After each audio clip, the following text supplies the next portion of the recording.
Hey there friends, I'm back again with a new tutorial video. In this video, I will teach you how to use presenter view in PowerPoint. First, open your PowerPoint presentation. Make sure you have your slides ready and you're ready to start your presentation. Now click on the slideshow tab at the top here. So from there, select from beginning to start your presentation. This one. Here's the magic part. Once your presentation starts, press the Alt key and F5 key simultaneously on your keyboard. This will activate the presenter view if you only have one monitor. So I'm using a double monitor. So here's the presenter view already shown on my end.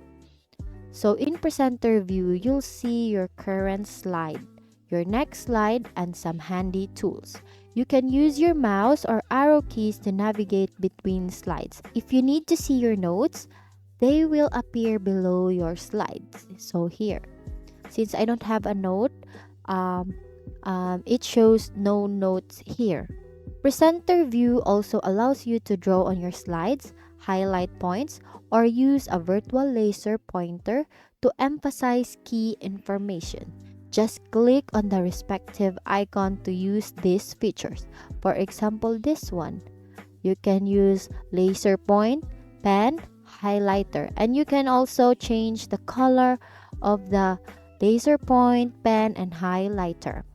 Now, to end your presentation, simply press the ESC key or escape key and you'll return to your normal editing view.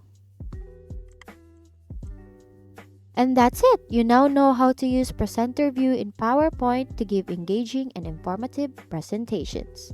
Incorporating presenter view can take your PowerPoint presentations to the next level.